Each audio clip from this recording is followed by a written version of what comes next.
starting to come together now. Alright, good bit of concrete poured. Hello again and welcome back to Sullivan's Farm. A bit of concrete poured since the last video, so we're heading over for a look at that now, and a few uprights put in and different bits and pieces. We're passing the heifers on the way. They're being little fuss spots now because they got to move the other evening ahead of the rain, so it was like fresh grass straight away from fresh grass. It's a good shock out of that fence. So yeah, they're just being a little bit fussy now, aren't she? Yes, being a bit fussy now. Don't be slobbering on me. I bought a couple of heifers. There's the odd stone here still. Bought a couple of heifers from a neighbour as well, in calf heifers there, so they're settling in grand, so they are. I'm very happy with them. They're kind of pretty much comrades, very similar breeding to the ones we have already, so yes, we'll see how we're going. We're slowly making progress. They're not happy campers. There's plenty of grass around. We slowly started grazing off this long field as well. There's about 8 acres, 9 acres here, so we'll do it by degrees. Good clean outs, I think, is that what the experts call it. Got a load of 804 as well to put underneath where the concrete is being poured, so it saves a bit of concrete. And there was holes between the bigger stones, and apparently you'd lose a good bit of cement, good bit of concrete going down between those as well. Didn't use an awful lot of the 804, but it won't go to waste. So here's the yard. We're getting there. We'll look at that in a minute. So this is going from the cubicles here out to the slatted tank. The mats are still there. There's a bit of rain to wash them, so I'll power wash them there in the next few days and let them dry out and start moving them into the cubicles then. Same concrete from the new shed out to the slats. And then coming over on this side, we'll go through it in detail in a minute. We'll give an overview first, like all the professionals. This is the apron here where I'll be feeding the silage, so I'll eventually put concrete the whole way out underneath where those bales are, but I'll do what I can afford to do first, and this will do. I'm delighted with this much space now. And the uprights here then, the whole way down, 6 spans, so it is. And I was measuring out this morning to see the distances, just checking, so that if there's an inch or two out either way, the feed barriers will be made to measure. But I don't know if you can see it there now. There's nothing between those two, and there's nothing between those two. And I had it measured wrong, but there's actually nothing between those two either. So that's the edge there, edge to edge, rather than center to center.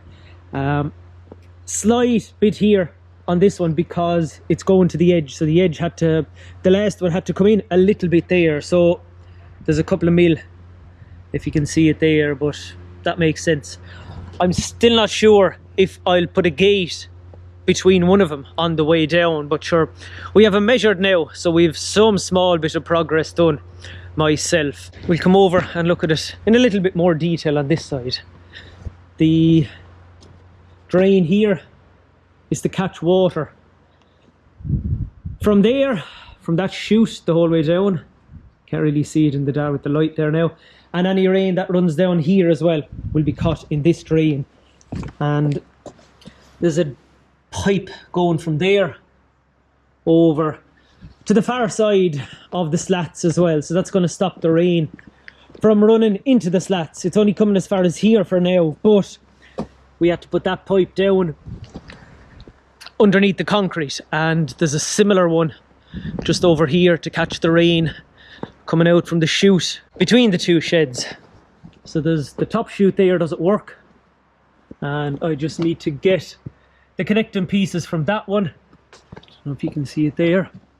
Run a down pipe there, and we have a pipe here again that runs out under the concrete down to the slats and off out there as well. That then, when the next piece of concrete is being poured, will come out along here,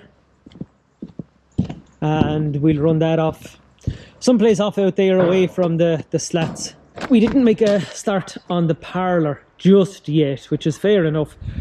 This is the bit I wanted to get done, just in case the weather changes and the heifers have to come in, because there's no place for them to come in at the moment. But now I'll get the couple of feed barriers up, I'll get a few gates in. There will be twine involved in tying up the gates for now, I think, until we get things more settled. But at least now the heifers can come in if need be and the weather changes. We'll have a quick look at the parlour, where the parlour is going, even though there's not much to see yet.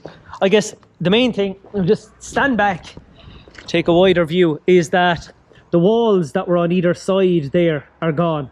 So you can kind of get a bit of a sense of what the parlour entrance is going to look like. There's going to be a couple of walls from there and there, one on either side, out to about where my foot is here. So that'll extend the parlour a bit, and then what? And then, give me a minute. And then the pit itself will start here, just outside where the concrete there comes to. So the pit will start there, run up the centre, up the front here, and it'll stop just about here. You can see it on the wall. The parlour man came and we marked it out well, he marked it out, and I looked on and he explained things to me. So it's 6 feet up there.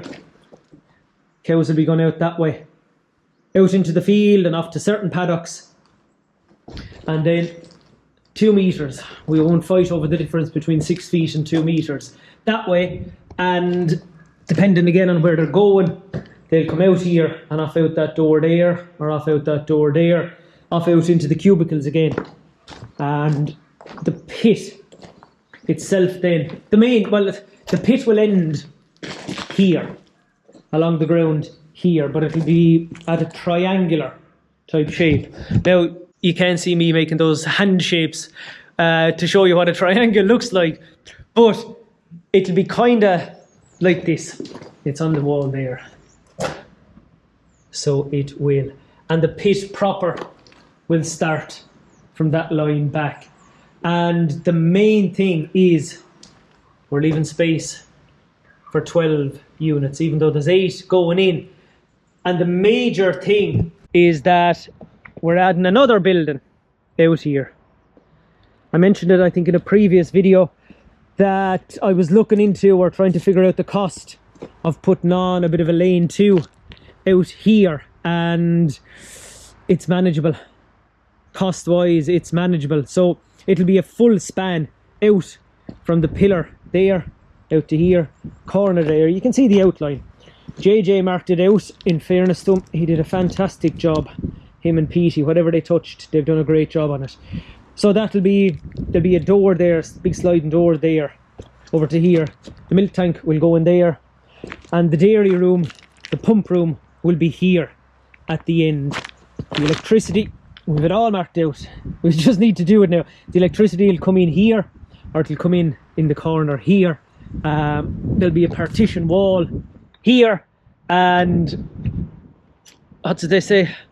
Robert's your mother's brother, just like that when it's all done.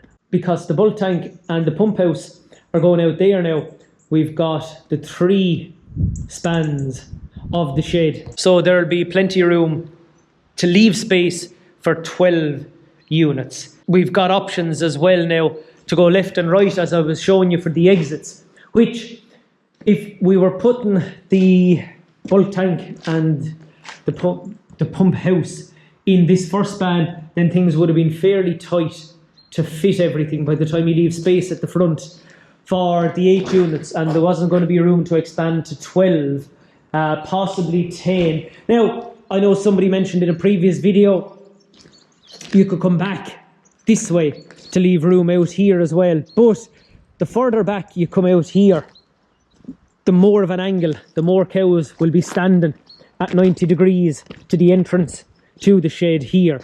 Whereas if we can push everything forward, then we're going to get more cows standing straight on to walk straight into the parlour. And again, It's all theory with me. At the moment, it's only all theory. The theory is if they're facing straight in, then they'll walk in quicker and cow flow, all that important stuff, will be improved. So that's kind of the reasoning behind that. One job that has to be done now is the dividing of the yard. So that's why this upright is here, seemingly out in the middle of everything, but there'll be a couple of gates hung off that, one from there out over the slats and one from there in. So then we can divide the two different sheds. Calved heifers or cows can go into one as and when they calve, and the rest of them can stay in here. So again, there'll be a bit of figuring out as to what kind of a system or how we'll work that system, because the idea is that the heifers and the cows, when they come, will be calving over here on straw, and then they'll go into the cubicles after that. But again, we'll figure all these things out. It'll seem like a last minute decision.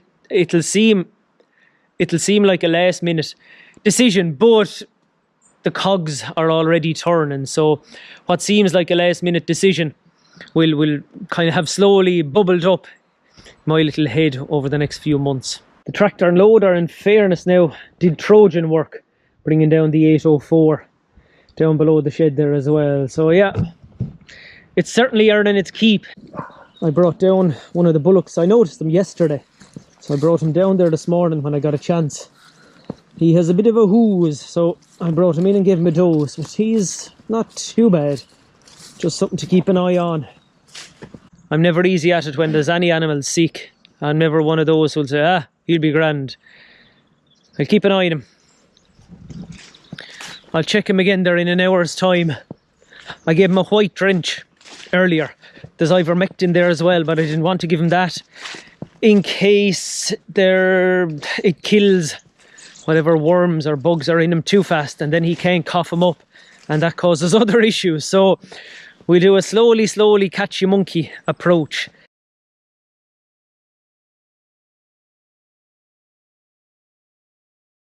There's a bit of clearing going on out around here as well. Now some of these are too high for me to cut back. I came along here with a chainsaw there a few days last week, an hour here and an hour there. This used to be a drain. I never fenced it off since when the sheep were here, and the sheep obviously didn't do much damage or knock much clay into it, but the last 2 years now the cattle have been in and out in it, and I hadn't it fenced off. There was no cattle out here during the winter because the ground is wet. Obviously they're in the shade or they're out in the fodder rape. It dries up during the summer, so I didn't do anything with it then either. So I cut back as best I could with the chainsaw and gathered up the bits and pieces there. So what we'll do is we'll get a man with a digger in and just clean back here, and then I'll fence along by the side to keep the cattle out and keep the water flowing. My handiwork there. I got a neighbour to edge the saw and to show me how to do it. Now I'm not great at it, but at least I've some idea how to edge the saw now. While I was at the clearing then at all, I did an extra bit of clearing here in the corner. This is where I was talking about putting the roadway at the entrance there up to the milking parlour in the distance. So that's where the cows will cross. We'll put in one of those big black pipes there covered over and make a little bridge for the cows to come down this way. They'll come down, there'll be a little roadway there, and there's paddocks off that way. This is the near knock, far off knock is off out there, and then where we saw that poor old bullock is out that way. That's the field below the wood. There's that paddock. So yeah, making a small bit of progress here as well. The one thing I only saw it when I came out here and started clearing is the fields don't line up exactly. The corners don't line up.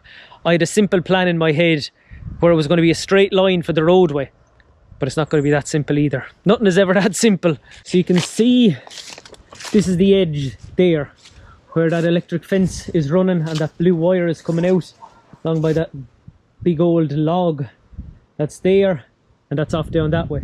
But once you go out over there, then the line is about, what, 10 meters further away, which makes things a little bit more complicated. You can see there's the blue wire going down, there's the line out there, and here's the little triangle that we'll have to try and navigate to get up there again. As I said, I thought that wire there was running in a straight line with the wire out there, but we'll figure it out. It'll be again, like several of the roadways around here, they will be white stakes and a reel for the first year or two maybe, and we'll figure it out as best we can.